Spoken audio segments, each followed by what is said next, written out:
बिस्मिल्लाहिर्रहमानिर्रहीम। Dear students, अस्सलाम वालेकुम। आज के लेक्चर में आप स्टडी करने जा रहे हैं रिकन्सिलेशंस एंड लेबनीज़ थ्योरम। जैसे कि आप जानते हैं कि आपने प्रीवियस लेक्चर में स्टडी किया था बेसल डिफरेंशियल इक्वेशंस और उसके पॉसिबल सॉल्यूशंस। अब जब आप बेसल डिफरेंशियल इक्वेशन को फर्दर सॉल्व करते हो तो मैंने प्रीवियस लेक्चर में बताया था कि आपके पास उसके जो है वो 2 पॉसिबल सॉल्यूशंस होते हैं, जिसमें फर्स्ट वन था जो फर्स्ट ऑर्डर सॉल्यूशन था, उसको कहते हैं first order Bessel differential equation solution, and second order is also called Neumann function. अब जो आपका फर्स्ट जो बेसल फंक्शन का जो है आपके पास बेसल डिफरेंशियल इक्वेशन का फर्स्ट सॉल्यूशन है वो होल्ड करता है रेगुलर पॉइंट्स के लिए। सिमिलरली जो आपका सेकंड सॉल्यूशन है या न्यूमन फंक्शन है वो होल्ड करता है सिंगुलर पॉइंट्स के लिए। तो जब आप फर्स्ट ऑर्डर डिफरेंशियल इक्वेशन को सॉल्व करते हुए या आप रेगुलर पॉइंट्स को by using Bessel differential equation solve करते हो तो आपके पास जो रिलेशंस बनते हैं उनको रिकरेंस रिलेशंस कहते हैं।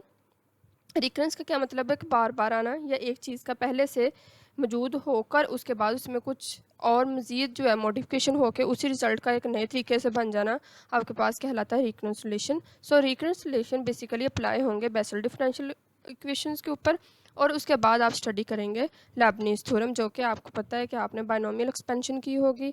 तो जो आपके पास होल्ड करती है कि मतलब आप जो है वो अगर एक आपने फंक्शन का डेरिवेटिव फाइंड आउट किया है, सेकंड का किया है, थर्ड का किया है, तो अगर आपने n फंक्शंस के डेरिवेटिव फाइंड आउट करने हैं तो आप जो है वो एक ईजीएस्ट वे यूज़ करोगे जिसमें आपके पास बायनोमियल एक्सपेंशन या लेबनीज़ थ्योरम आते हैं। तो इसको मैं फर्दर मज़ीद डिस्कस करूँगी।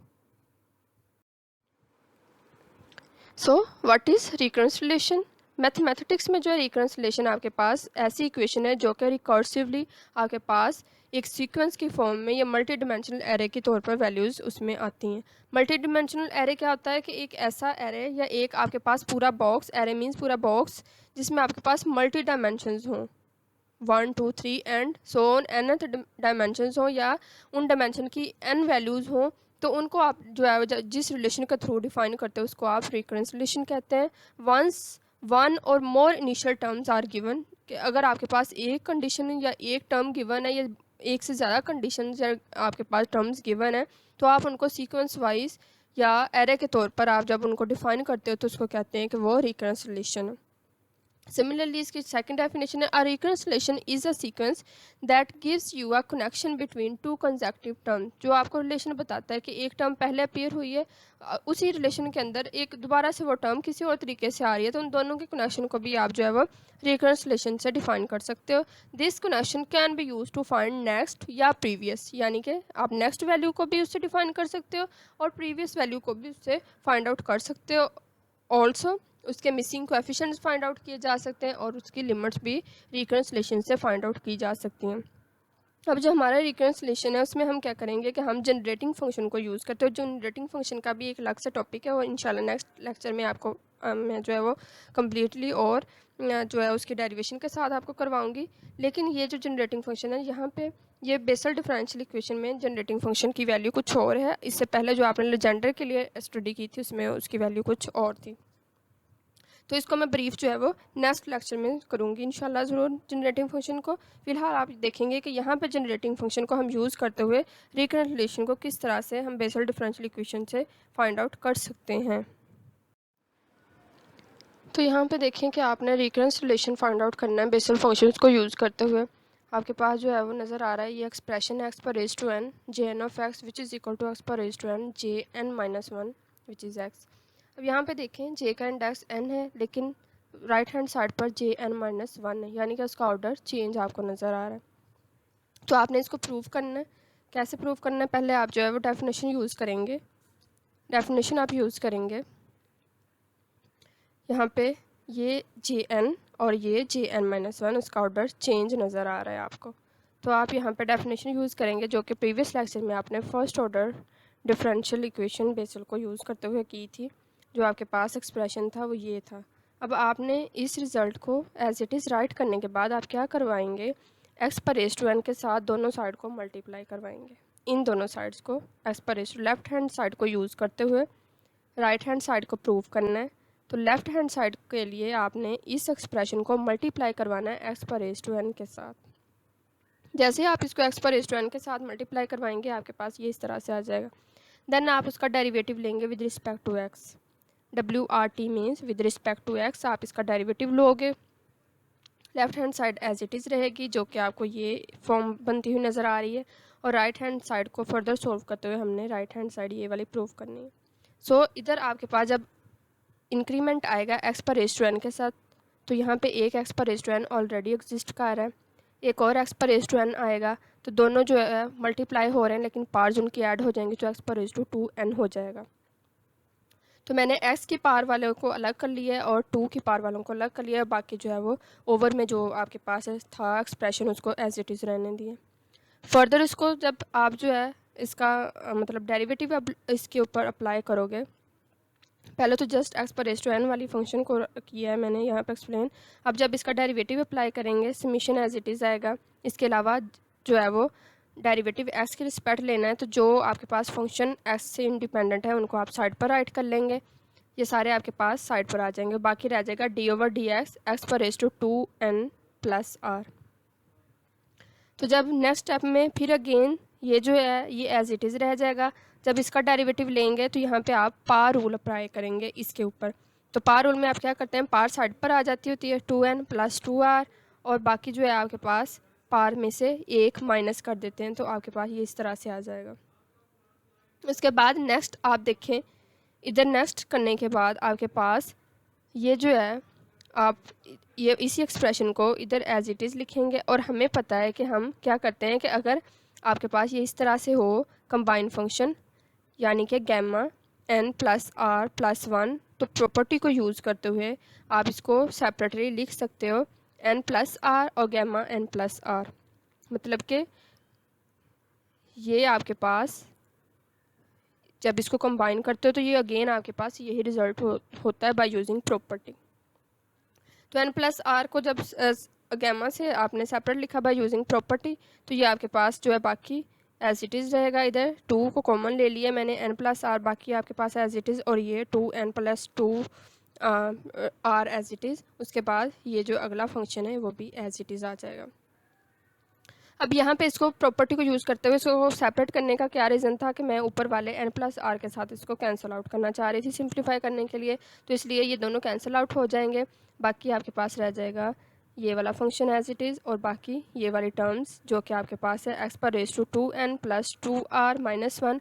ऊपर एक 2 रह गया, तो ये नीचे आकर ऊपर प्लस का है तो नीचे आकर माइनस का हो जाएगा। तो इधर मैं इसको कंबाइन करके इधर लिख दिया 2n प्लस 2r माइनस 1। ये माइनस 1 कहाँ से आया, ये इधर से आया है। ये 2 जो इधर था ऊपर प्लस का था, नीचे आकर माइनस का हो गया। सो ये वाला एक्सप्रेशन अगेन आप देखें r factorial gamma n plus r plus 1। अब ये जो है माइनस 1 कहाँ से आया, ये आपके पास n प्लस r प्लस 1 और माइनस 1। ये आप देखें यहाँ पे है आपके पास x की पावर 2n,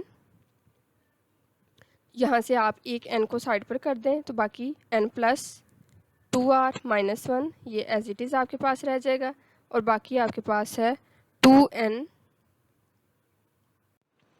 तो देखें ये आपके पास प्लस 1 और माइनस 1 कहाँ से आया, ये देखें यहाँ पे जस्ट n प्लस r आ रहा है आपके पास, लेकिन बाय डेफिनेशन यहाँ पे क्या होता है प्लस 1 भी होता है, और जो है बाकी तो सारी आपके पास डेफिनेशन पूरी है। ये यहाँ पे इधर सारी डेफिनेशन पूरी है। ये इन दोनों को मैंने कंबाइन किया है क्योंकि सेम पार्ट्स थी। यहाँ पे 2n था तो एक n को सेपरेट करके बाकी एक n रह जाएगा, तो इनको x बाय 2 की होल पार कर दिए और x n की पार n को साइड पर कर दिए। लेकिन ये प्लस और माइनस 1 मतलब कंपनसेट करने के लिए प्लस 1 भी कर देंगे माइनस 1 भी कर देंगे कि वो कैंसिल आउट होने के बाद फिर n प्लस r ही रह जाएगा।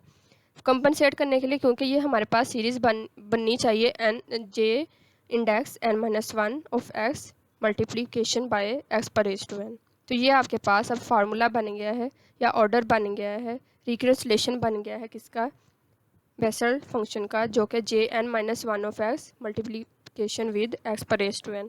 तो यही हमने प्रूव करना था और ये हमारे पास राइट हैंड साइड प्रूफ हो गई है। सिमिलरली एक आपके पास जो है वो सेकंड रिकंसिलिएशन आपने प्रूफ करना है। सेकंड में आपके पास जो है एक्स पर रेज़ टू माइनस n के साथ आपने ये वाले टर्म को प्रूफ करना है। अगेन वही प्रोसेस है, वही मेथड है जो कि पहले यूज़ किया है। आप अगेन डेफिनेशन अज्यूम करोगे। डेफिनेशन अज्यूम करने के बाद कमी किसकी है, एक्स पर रेज़ टू माइनस एन की। तो आप इस डेफिनेशन को दोनों साइड पर मल्टीप्लाई करवाएंगे एक्स पर रेज़ टू माइनस एन के साथ, और देन उसका फिर आप डेरिवेटिव ले लोगे। जब आपने इसको मल्टीप्लाई करवाया तो ये आपके पास ये फॉर्म आ जाएगी, और जब डेरिवेटिव ले लेंगे तो ये आपके पास इधर से लेफ्ट हैंड साइड कंप्लीट हो गई। अब इसको फर्दर सॉल्व करते हैं, हम राइट हैंड साइड भी प्रूव करेंगे।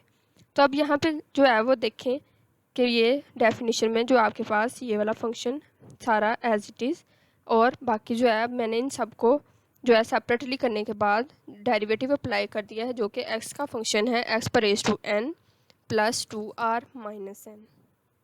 ये एन प्लस टू आर कहाँ से आया, ये वाला, ये देखें एक्स की पार में, और माइनस एन कहाँ से आया, जो कि हमने एक्स पर रेज़ टू माइनस एन के साथ मल्टीप्लाई करवाया।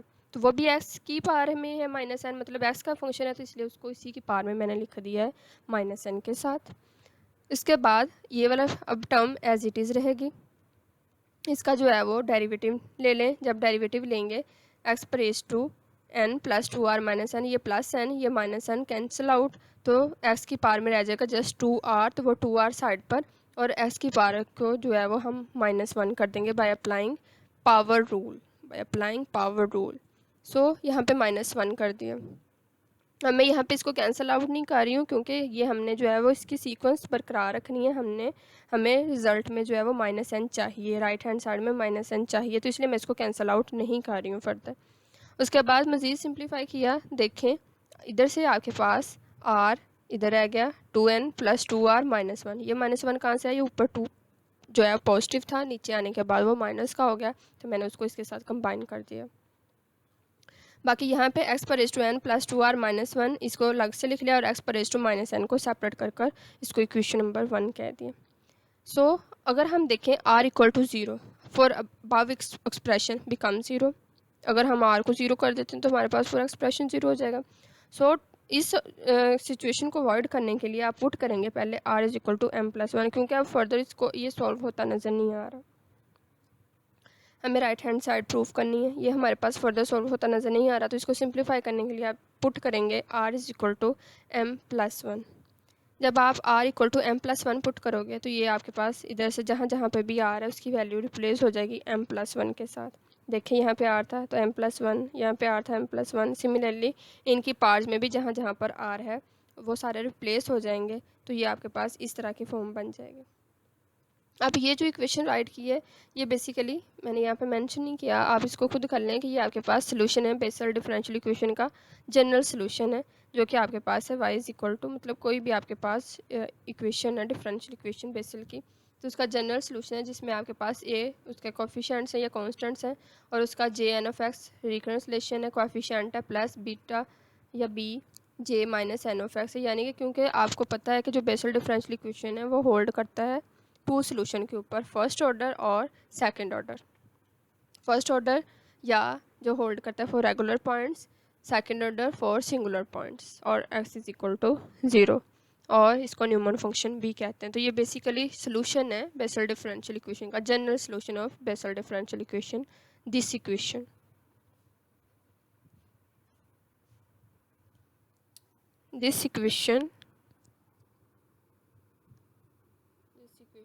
General solution.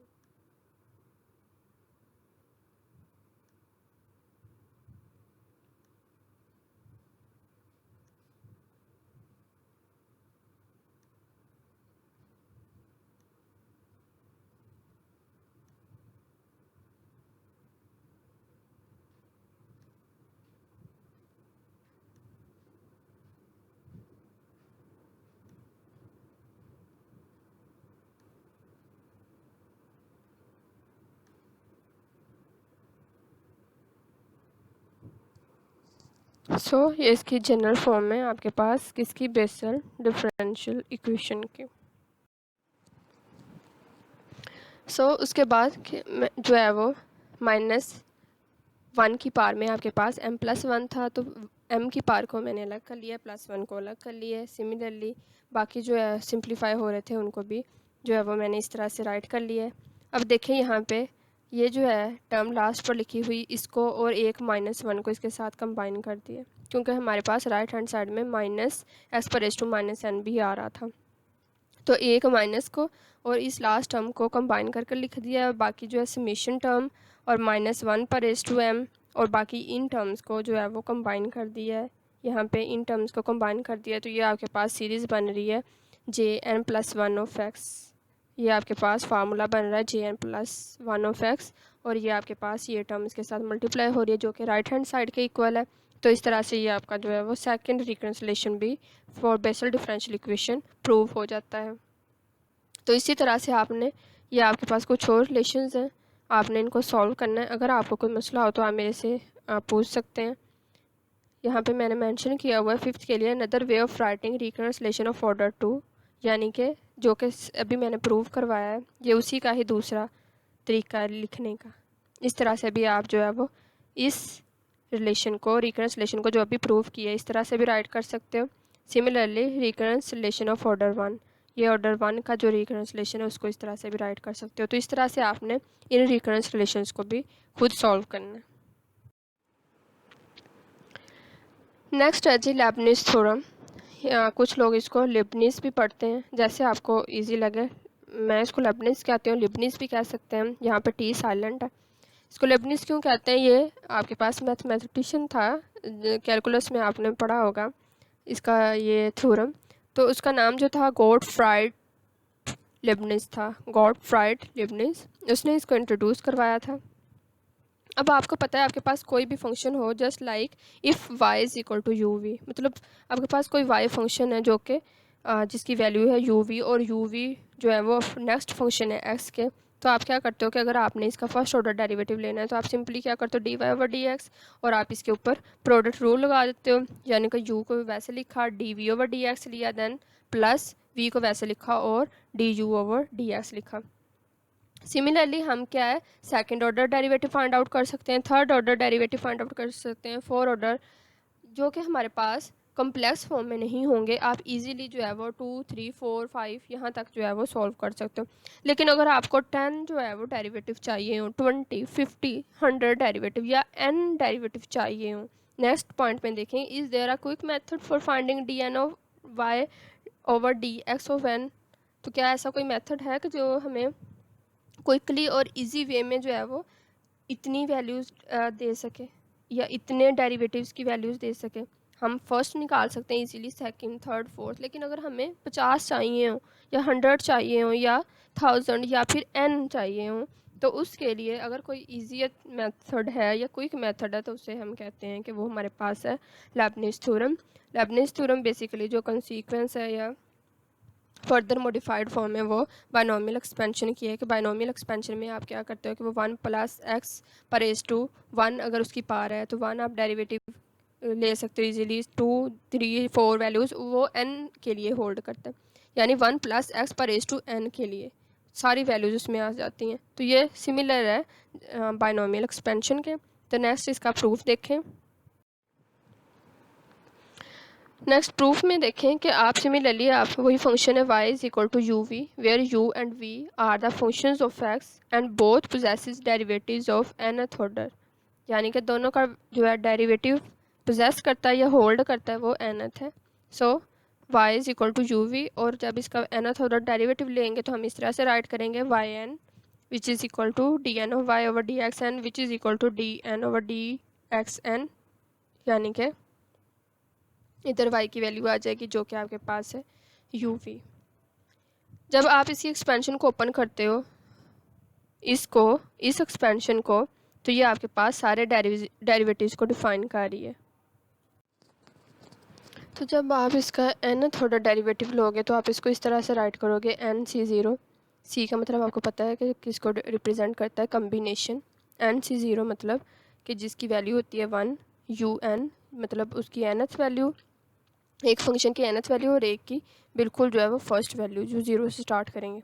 सिमिलरली अब इंक्रीमेंट होता जाएगा प्लस NC1, और u की वैल्यू कम होती जाएगी और v का डेरिवेटिव या वैल्यू इंक्रीज़ होती जाएगी।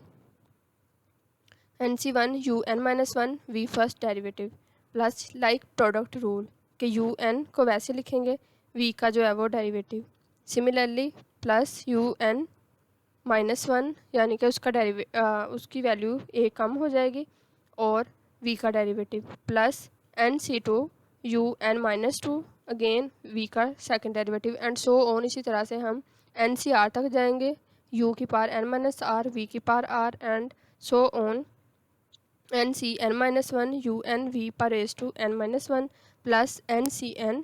अब u की देखें, इधर स्टार्टिंग वैल्यू मतलब हाईएस्ट वैल्यू थी, अब यहाँ पे उसकी 1 वैल्यू रह जाएगी। यहाँ पे इसकी सबसे लोएस्ट वैल्यू थी v की, तो इसका nth जो है वो वैल्यू आ जाएगी या डेरिवेटिव आ जाएगा। सिमिलरली आप इस तरह से ये फार्मूला यूज़ करते भी आप वैल्यू निकालते हो कि आपको n की कुछ वैल्यू गिवन हो, लाइक n यहाँ पे 1 हो तो 1 का फैक्टोरियल। सिमिलरली r की वैल्यू गिवन हो तो आप इस फार्मूला से भी वैल्यूज़ निकाल सकते हो। तो ये आपके पास जो बेसिकली एक्सपेंशन है या इसका एक प्रूफ भी है लेबनिज़ थ्योरम का, वो आप ना करें इसको डैट इसी तरह से ये जो है इस इक्वेशन को आप इसी तरह से राइट करें। मतलब हर एक टर्म को निकालने की ज़रूरत नहीं है, इनको हर एक टर्म को भी निकाल सकते हैं, वो काफ़ी लेंथी हो जाएगा, तो उसकी ज़रूरत नहीं है। जस्ट आपको मतलब ये एक्सपेंशन आनी चाहिए कि अगर आपको आ जाता है तो ये आप जस्ट इतना ही करोगे जितना कि मैं आपको करवा रही हूँ। सिमिलरली एक नोट देख लें कि अगर आपके पास कोई एक्सप्रेशन हो या कोई फंक्शन हो x-1 पर रेज़ टू n और आप उसका डेरिवेटिव लेते हैं d/dx, तो आप उस पर जब पावर रूल अप्लाई करोगे तो वो ये टर्म आ जाएगी।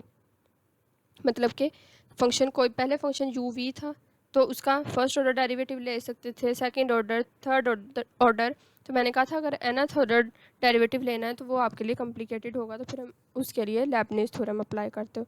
तो ये जो नोट में बेसिकली एक एग्जांपल आप इसको कह लें या क्वेश्चन कह लें जो रिप्रेजेंट कर रहा है कि आपके पास जो है आप फर्स्ट जब डेरिवेटिव लेते हो तो आपके पास रिजल्ट क्या होता है, सेकंड के लिए, थर्ड के लिए एंड सो ऑन आप nth के लिए कैसे उसको राइट कर सकते हो। तो फंक्शन का फर्स्ट ऑर्डर डेरिवेटिव लिया तो आपके पास ये वैल्यू आएगी, सेकंड लेंगे तो ये आएगी, थर्ड लेंगे तो ये आएगी। ये जो है वो प्रोडक्ट रूल अप्लाई कर रहे हैं। अब देखें जैसे जैसे डेरिवेटिव इंक्रीज़ हो रहा है वैल्यू भी इंक्रीज़ हो रही है, मतलब मोर कॉम्प्लिकेटेड हो रही है। फोर्थ डेरिवेटिव के लिए इस तरह से आ जाएगी एंड सो ऑन। अगर आपको nth डेरिवेटिव चाहिए तो आप जो है वो इसको इस तरह से, इस एक्सप्रेशन को इस तरह से लिखोगे n into n-1 n-2 n-3 and so on up to 3 2 1 और x -1 पर रेज टू n-n। ये n-4 तक था तो n-n तक। इसके अलावा आप देखें अब ये क्या किसका फैक्टोरियल बन रहा है, n फैक्टोरियल। तो इसको इस पूरी इक्वेशन को एज अ सम अप आप लिख सकते हो n फैक्टोरियल। तो ये आपके पास n फैक्टोरियल, अगर आप x-1 पर रेज़ टू n के लिए इसको सोल्व करोगे तब भी यही रिजल्ट आएगा, x+1 के लिए लिखोगे तो भी ये n फैक्टोरियल ये n फैक्टोरियल दोनों एक्सप्रेशंस के लिए होल्ड करे, x-1 पर रेज़ टू n, x+1 पर रेज़ टू n। तो ये नेक्स्ट जो है वो आगे यूज़ भी होगा जब आप जनरेटिव फंक्शन और जो है वो आगे कुछ और क्वेश्चंस हैं वो करेंगे, तो इसको आपको फिर जो है वो सॉल्व करने की ज़रूरत नहीं है, आप इसको डायरेक्ट पुट कर लोगे। सिमिलरली ये कुछ इंपॉर्टेंट फार्मूलाज हैं आपके समझने के लिए कि आपको पता होना चाहिए कि NCN जो है वो भी इक्वल टू 1 होता है और NC0 भी इक्वल टू 1 होता है। कैसे होता है? बाय यूजिंग दिस एक्सप्रेशन और दिस फार्मूला। होपफुली आपको आज का लेक्चर समझ आ गया होगा। अगर आपको ना कुछ समझ आए तो आप मुझसे जो है वो कमेंट सेक्शन में भी क्वेश्चन कर सकते हैं और इसके अलावा आप जो है वो व्हाट्सएप ग्रुप में भी क्वेश्चन कर सकते हैं। Thank you.